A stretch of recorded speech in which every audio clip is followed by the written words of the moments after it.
Good morning to everyone. So, ang ating paksa ngayon, paano natin makakilala, ma-determine kung anong klaseng meteorite ang mayroon ngayon sa buong mundo. So, mga friends from other places, the whole world, ang classification po ng meteorite stone na ngayon ay sobrang mahal, sobrang valuable items nitong meteorites na galing sa kalawakan ng mga bato nito. Ito yung mga bato na nakikita natin na iba't ibang klaseng bato na na ngayon ay nasa ibang bansa na mga kasama, mga friends. So ito yung bato, isang klaseng bato na medyo may pagkakulay black, may halo mixing, mayroon siyang kunting kulay puti, na medyo talagang solid stone siya tingnan. Yan yung isa sa mga meteorite stone na tinatawag nila na galing sa kalawakan. Itong pangatlo ay isang parang solid black stone. Talagang parang natural lang siya tingnan, pero yan ay napaka-solid. Kasi nga yung galing pala sa kalawakan ay how many years, 1,000 years daw yung ano na yan, yung mga bato na yan. At yan ay ilang Fahrenheit heat ng fire ang dinaanan nito, kaya ganun katigas. Para siyang bakal talaga yung kanyang classification. So, kung titingnan natin mga kaibigan, ay isang natural stone lamang siya. Itong pang-apat, isang may mixture siyang parang gold nahalo sa kanyang ang texture niya ay parang may mga gold na nahalo. Tapos may mga kulay puti rin na medyo na-mix sa kanyang itsura. So ito yung isa sa pinaka-rare, pinakamahal na meteorite na nakita ngayon sa ibang bansa. So para siyang pinaghalong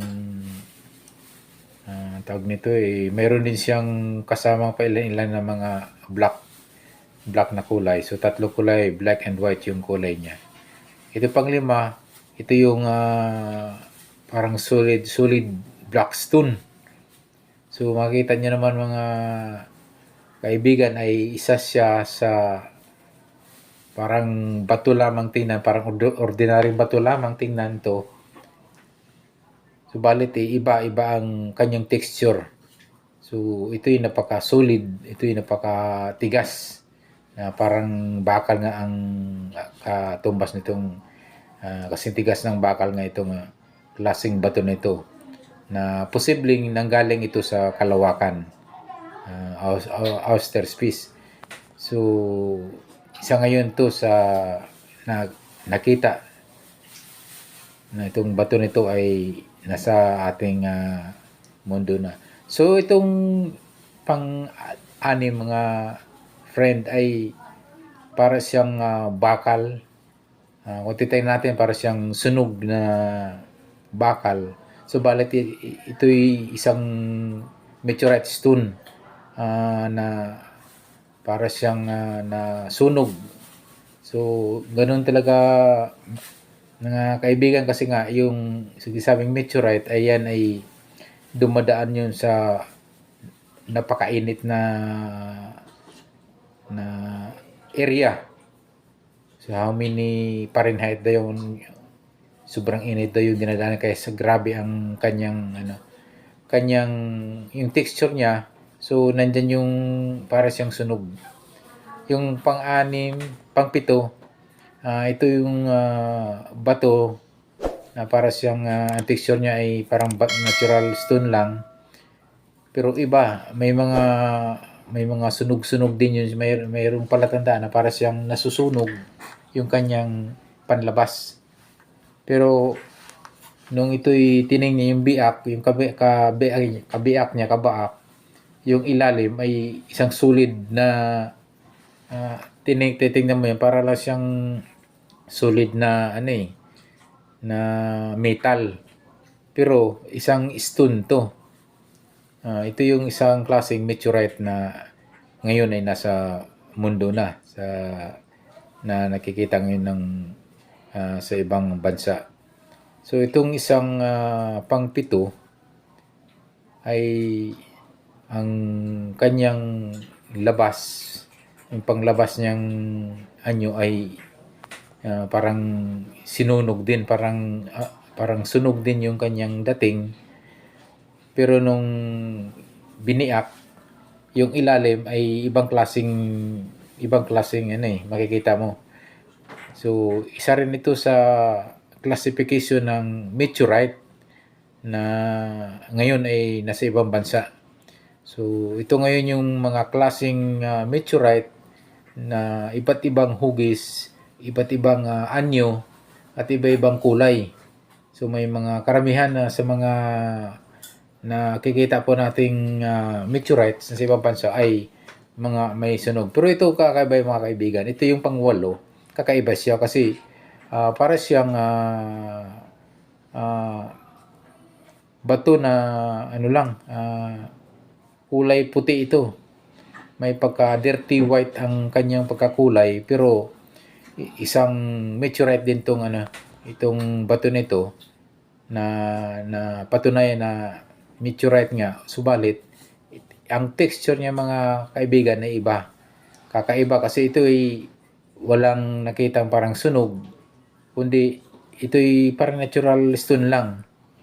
Parang bato lang na may kahalong parang asyang putik lang tingnan pero napatunayan na isang meteorite.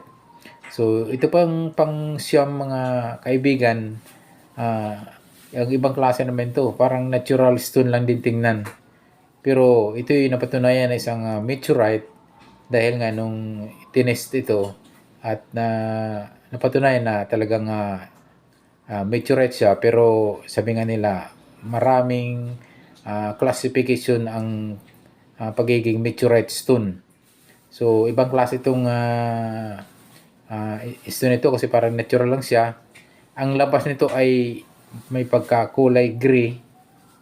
Tapos yung ilalim, medyo yellowish yung kanyang loob. Kasi nga yung katipak niya, yung biniak, lumabas yung kulay niya, yung kulay sa loob ng kanyang nasa loob niya iba. So ito namang pang-sampo. So kung titingnan mo ito, parang lang siya parang marmol. Pero isang meteorite stone ito, isang klase ng meteorite na natatagpuan sa ibang bansa. So kung titingnan mo, parang marmol lang yung dating ng bato nito na itong meteorite na klase. Kasi mukhang marmol talaga tingnan kung talagang titingnan mo. Pero isang meteorite stone ang kanyang classification. So itong pang-labing isa, mga kaibigan, ay ito makikita mo talaga parang bato lang talaga, parang ordinaryong bato. Pero pagkakaiba lang yung texture niya ay makintab ang labas at medyo may sunog, parang tingnan may bahid, sunog yung kanyang paikot na bato. Ibang klase, kakaibang klase din tong meteorite nito kasi kung titingnan mo ng malapitan ay makintab siya. Makintab at parang siya, parang iron ang dating. nakikita rin na may mga parang sunog din yung mga paikot niya. Yun yung isa sa classification ng meteorite.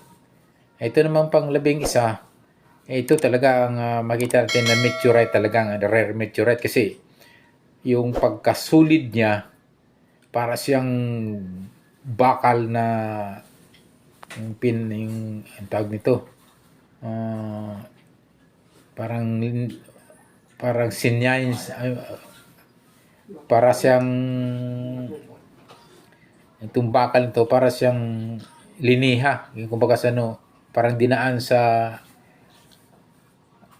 parang pinapakita, pero ito talaga natural na ano, kasi nga ang nabasa ko ito yung history nito, na itong rare na meteorite, ito yung isa sa pinakamahal na meteorite stone na parang bakal ang dating, sulit na sulit. At ang meteorite stone pala, walang gaspang yan, malinis ang paikot paligid. So ito namang isa, ang dating niya ay parang marmol din ang dating. Kung titingnan mo, parang marmol lang siya. Subalit, ito ay isang classification din ng meteorite stone na ang labas ay may mga sunog-sunog din. So, palatandaan niya na ito'y dumaan sa sobrang init ang bato nito. So, parang ang marmol ang dating kasi nga may sunog-sunog na, may kulay itim, kulay pula, so may dilaw-dilaw ng konti. So, sunog nga ang dating, parang marmol ang dating, mga kaibigan. So, isa po ito sa rare na meteorite stone na ngayon ay nasa ibang bansa. Ito pong pang 12 mga kaibigan ay kung titingnan mo, ito'y black meteorite stone. So, isa ito sa napatunayan na meteorite nga itong bato nito kasi kakaiba yung kanyang itsura, kakaiba yung kanyang anyo. Ang panglabas nito ay kulay black at may halong parang dilaw-dilaw yung dating. Subalit yung pinaka-surface niya, yung pinakalabas niya ay makinis. Mukhang makinis dahil nga ang karamihan daw ito sa mga meteorite stone ay talagang dumaan sa mainit na apoy. Kaya ganun lamang kalinis ang labas niyan. So yung pa itong pang-13 ay ibang klase naman ito. Ito para siyang hindi para siyang magaspang tingnan, subalit pag ito'y hinipo mo ay wala siyang talim, wala siyang, medyo ano lang siguro ito dahil sobrang ano siguro ito nung nasa austere sa kalawakan siguro ito, talagang maraming pinagdaanan tong history nito kasi nga mayroong mga ukit-ukit, may mga uka, pero kapag hinawakan mo ito, wala kang masalat na talim, kundi smooth siya. Talagang smooth na smooth yung kanyang paligid. Itong pang-13, ito naman ay para lang siyang tuting ng kulay nito ay parang silver, pagka dark silver siya. So, ibang klaseng meteorite naman ito, meteorite stone. Dahil ang labas nito, sunog, parang kulay sunog, at ang ilalim ay parang silver na, gray silver ang kulay ng ilalim nun. So, mapapansin nyo mga kaibigan, yung kanyang paikot ay kulay black at parang sunog ang dating. Itim na itim yung paligid nito. Pero nung biniyak, ang loob ay parang silver gray yung dating, ang kulay. Ito pang 13 ay para siyang adobe lang ang dating kung titingnan, pero ito'y isang solid meteorite stone. Ito yung ang labas talaga, ang mapapansin mo talaga dito mga kaibigan ay ang isang meteorite pala talaga ay karamihan diyan ay parang sunog. Parang sunog yung paikot, pinaka niya, pinaka pinakaunang layer niya. talagang sunog. Pero nung biniyak nga, makikita nyo, ang ilalim nun ay ibang klase at ibang kulay. So yung panglabas lang talaga na karamihan sa mga meteorite ay sunog tingnan. Hanggang dito na lamang. Thank you for watching. Don't forget to hit the notification bell button para updated kayo sa mga video na aking ipapalabas. Muli, thank you so much. God bless as always.